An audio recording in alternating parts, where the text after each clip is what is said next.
Hi everyone, Melfina here. If you're new to my channel, I'm a cosplayer and I've been making my own costumes and attending conventions for about 12 years now. Today I'm going to do a video about entering costume contests, and this is going to focus more so on craftsmanship contests since that's what I have the most experience with. What made me want to do this video was I've been seeing a lot of cosplayers post online, be it in Facebook cosplay groups or on forums. Do people even use forums anymore?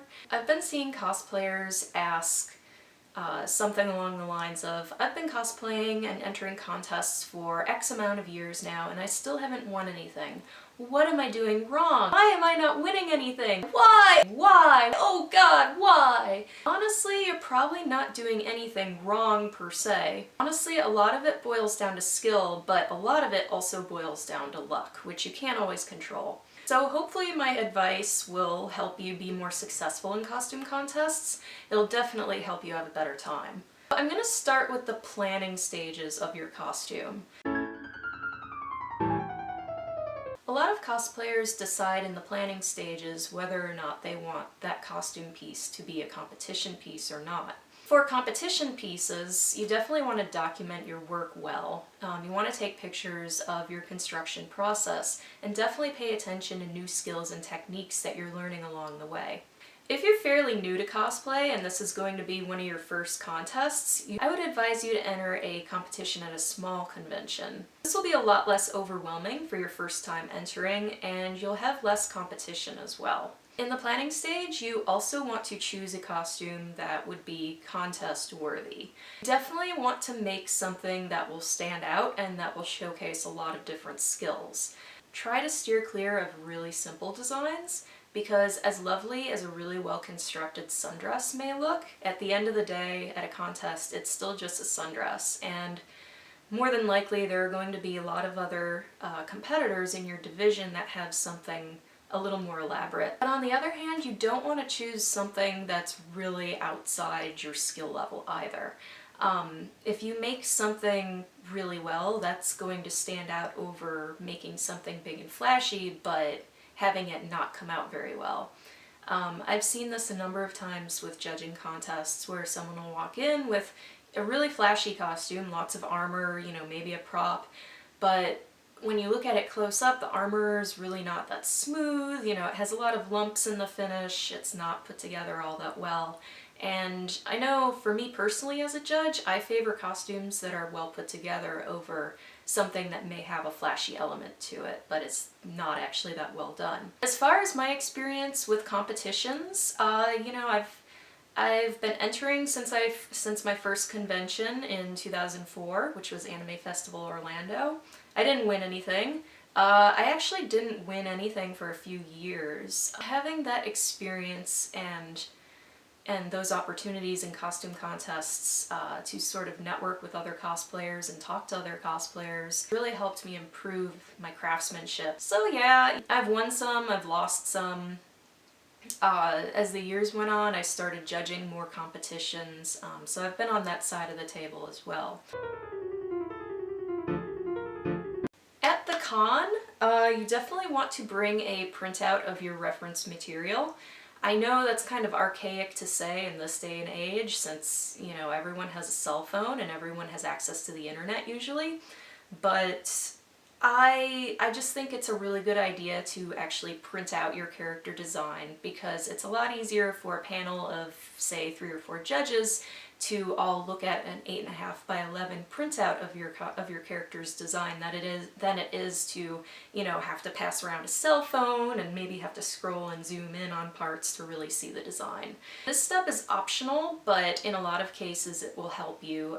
Making a portfolio can be really helpful during judging and really just helpful in getting your thoughts together for sharing how you made the costume.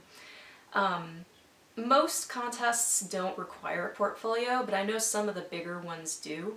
But I know as far as having a portfolio, that could put you like a leg above your competition. And it doesn't have to be very long, usually like a page for the materials that you used and, another page or two outlining various skills you used, highlights of your costume, whatever you want to show off. It's really helpful if you have time, either in the hotel room or in the line, especially if you're entering with a few friends.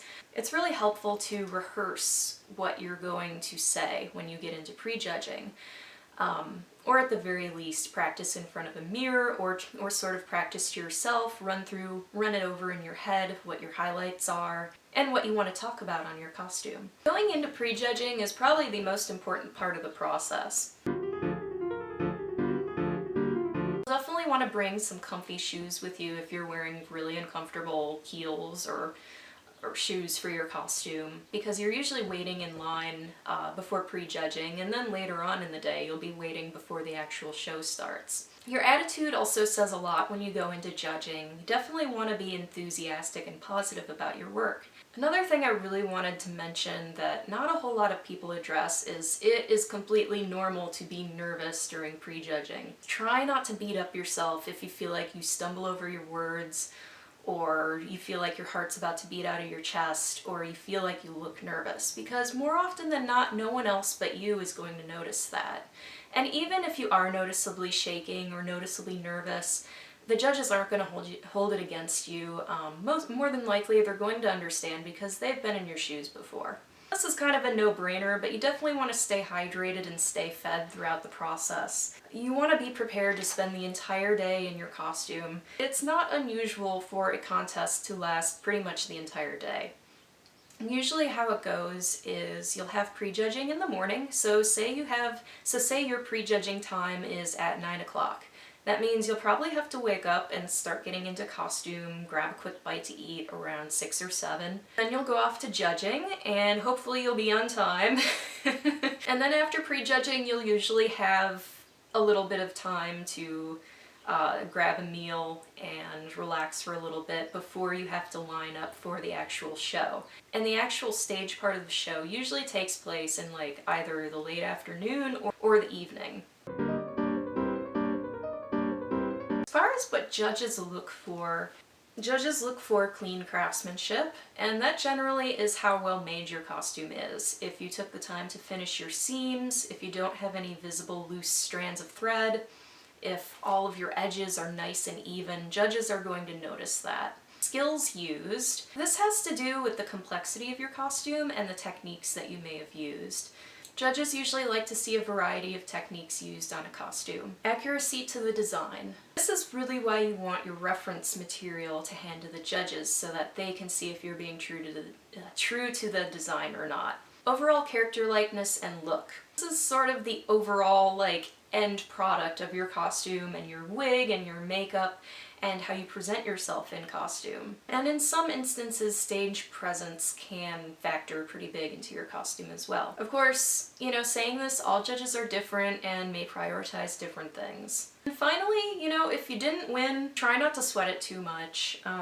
I know it's disappointing to put a lot of time and work into something and then not get recognized for it. In some instances, it really can't be helped. You could have done an amazing job on your costume, but there are just 2 or 3 other people in your division who did something just a tiny bit more impressive that the judges wanted to reward. Those instances where you're just kind of scratching your head wondering why you didn't win, it can be helpful to approach the judges. And also, not winning a costume contest can be one of the biggest motivators to kind of up your game with cosplay as well. Alright, well, I think that covers all of my points I wanted to cover in today's video. I hope that was helpful for you. Feel free to comment or ask any questions, and I will see you next time. Bye!